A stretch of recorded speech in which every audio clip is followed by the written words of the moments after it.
Meus filhos, ninguém escarneça da criação. O grão de areia é quase nada, mas parece uma estrela pequenina refletindo o sol de Deus. A esta altura, Chico sentia-se a ponto de enlouquecer completamente.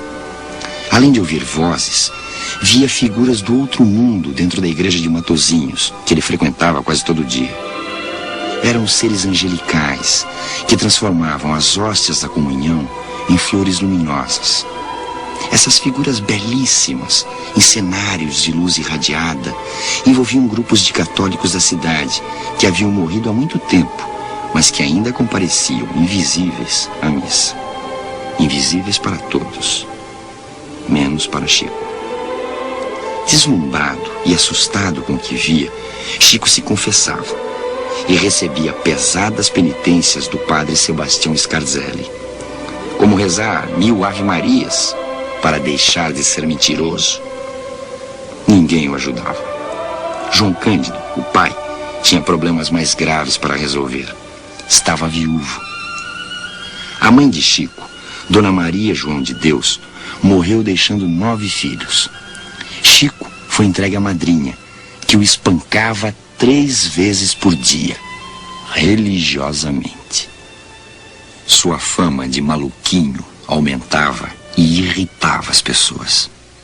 É preciso se saiba que meu pai não concordava com as minhas informações sobre vozes que eu ouvia. E o sacerdote que me confessava era um espírito de alta elevação. Ele então me aconselhou a aceitar um emprego aos 10 anos de idade, para que meu pai, impressionado com o que eu dizia, não promovesse a minha entrada no sanatório. Eu me empreguei numa fábrica de tecidos aos 10 de idade. Como trabalhava no meio de muito algodão, o algodão afetou os meus pulmões. Fui ameaçado por uma tuberculose e então fui trabalhar no comércio. Trabalhei 6 anos no empório, onde eu era balconista. E depois, aos 21 anos, eu me tornei funcionário do Ministério da Agricultura, tendo sido aposentado na condição de escriturário. Recebo razoavelmente por mês vencimentos ou proventos que, para mim que não me casei, dão perfeitamente para que eu viva mais ou menos tranquilo, sem desperdício, sem luxo. Mas me sinto muito feliz, porque ao que me parece, e eu sinto que isso é verdade, a mim, que me reconheço em total desvalia, a mim que não tenho coisa alguma para distribuir, desde que eu não posso distribuir empregos, não distribuo influência, não distribuo dinheiro, eu não tenho recursos para captar a simpatia de ninguém. E recebo da vida uma felicidade muito grande, porque eu me sinto com os melhores amigos do mundo. Acredito perfeitamente na amizade, porque nada tendo para dar, eu tudo recebo de tanta gente que eu não posso desapontar essa gente boa e dizer que eu sou uma pessoa que sofra, porque minhas doenças são naturais depois dos 70 janeiros de idade. São doenças de coronárias e muita gente aos 60 anos já tem as coronárias comprometidas, de modo que eu não sou um doente especial. Sou um doente que vivo com muita naturalidade dentro das instruções dos cardiologistas deste mundo e do outro, que as duas medicinas me ajudam muito.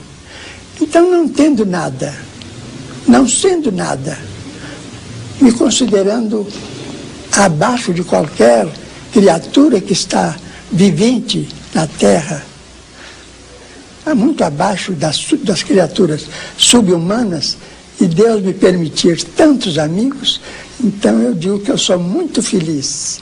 E a mediunidade só me deu paz, felicidade, alegria e muita vontade de viver para trabalhar. Até hoje, Chico Xavier reproduziu mais de 600 autores, entre poetas, escritores e pessoas mortas para suas famílias. Mais de 20.000 mensagens. Calcula-se que ele passou 100.000 horas da sua longa vida escrevendo em estado de transe. Seus livros já atingiram no Brasil os 4 milhões de exemplares, fora as traduções para o espanhol, o francês, o japonês e o esperanto. Se recebesse pelos direitos autorais, que sempre foram cedidos ao movimento espírita, Chico Xavier seria dono de uma fortuna impossível de calcular. Ele é a maior produção literária nacional, um recorde que dificilmente será batido em quantidade de obras e vendagem, apesar de nunca ter figurado em listas de best-sellers, e nem sequer constar de alguma relação de escritores brasileiros. Tudo isso já seria trabalho exagerado para um simples mortal. Mas, pela sua renúncia compulsória a qualquer espécie de bem material, Chico foi obrigado a trabalhar em outros ofícios. Primeiro, para ajudar a família e sustentar os irmãos menores do segundo casamento de João Cândido. Depois, para sobreviver. Eu buscava ele de manhã cedo, às 8 horas, lá na casa dele, e trazia para o serviço. E levava às 5 horas para casa. E às 4 e sexta-feira, tinha uma reunião com ele, o chefe aí na fazenda, né? E eu que buscava, esperava, depois terminava a sessão e levava para a casa dele outra vez. Eu conheci o Chico Xavier quando ele foi contratado para trabalhar nessa repartição, e ele fazia o controle leiteiro aos domingos ali no estábulo. Então, eu era o pesador do leite, e então eu tive contato com ele através de nossas conversas, quando ele apontava os quilos de leite que era ordenhado das vacas. Daí então nós adquirimos uma amizade que daí veio até os 30 anos de serviço nessa repartição, quando eu me aposentei. Teve uma tarde que eu ia levando ele para casa e ele ia atravessando uma cobra assim na estrada. Eu parei o animal e quis matar a cobra, ele não quis deixar. Ele pediu, não mata não, deixa a coitadinha da cobra embora, coitadinha, não tem culpa. Aí eu atendi o pedido dele, que era muito boa pessoa, muito meu amigo, até hoje somos. Fui, deixei, montei na charrete, toquei o animal com a charrete com ele para casa e levei para a casa dele. Então ele com seus sapatos amarrados, sempre de paletó, com aquela conversa tão meiga, ele vinha. E quando passava aqui, ele tinha vontade de pegar no sino, porque ele adorava esse sino. Ele que era o nosso lenitivo, ele que nos orientava, que nos aconselhava. Aquela vida dura de servidor público. E eu me lembro até de uma passagem muito interessante com o Chico Xavier, que eram 5 ordenhadores, 5 que tiravam o leite, né? E o diretor dava assim, de presente, meu compadre, 1 quilo de manteiga para quem tirasse mais leite. Então, eles me procuravam, porque eu era o pesador, para me ajudar, os vaqueiros. Eram 5 vaqueiros, você lembra? Era o seu tio, João, Paulo Gonçalves, Vicente Moreira, Zé Inácio, já uns 3 já mortos, né, compadre? Não existe entre nós. E então, eu ordenhava. E então, na hora de eu pesar, de eu pôr o leite na balança, eu puxava a balança um pouquinho, porque o ordenador me pedia, você podia me dar uma ajuda e tal, para mim ganhar o prêmio esse mesmo, então eu puxava. E ele descobriu o Chico Xavier. Então ele falou comigo, não faça isso, meu filho. Você pode fazer, mas faz com todos 5. Esse mês você faz com um, mês que vem você faz com outro, mas não faz isso para um só. Nós erramos muitas vezes e devemos dar graças à providência divina de encontrarmos amigos que nos advirtam, ou que possam até mesmo nos repreender, para que cheguemos a um conhecimento mais seguro acerca de nós mesmos. Acreditava que Chico, pelo espírito de bondade que ele tinha, se desse nele um tapa na cara, ele dava o outro lado para receber uma outra bofetada, porque ele não reagia com ninguém. Podia maltratá-lo, ele era aquela pessoa boa, aquela pessoa sem receber qualquer ofensa. Era uma pessoa completamente diferente. Era um ser humano diferente de todos que eu já conheci até hoje nessa idade que eu estou. A paciência não é só uma atitude para com o plano externo da vida, mas também para conosco, para que não venhamos a sofrer desânimo, a sofrer a desistência dos nossos melhores ideais e, sobretudo, a perder o tempo precioso que nos é concedido durante a curta existência que desfrutamos ou que podemos desfrutar sobre a terra. Por isso mesmo devemos sempre agradecer, mas agradecer de todo o coração, sem qualquer disposição de crítica, de azedume, de irritação ou mesmo de reclamação perante pequeninas alfinetadas que possam surgir em nosso prejuízo dentro do dia a dia. Tenhamos a mente e o coração voltados para o rio das bênçãos divinas que corre ao pé de nossas vidas, bastando que nos inclinemos um pouco para recolher a bondade de Deus de mil modos em nosso favor, e nós encontraremos mais paciência. No dia a dia, nós somos convidados a exercitar a paciência. Nós entendemos paciência não como uma atitude passiva diante dos problemas.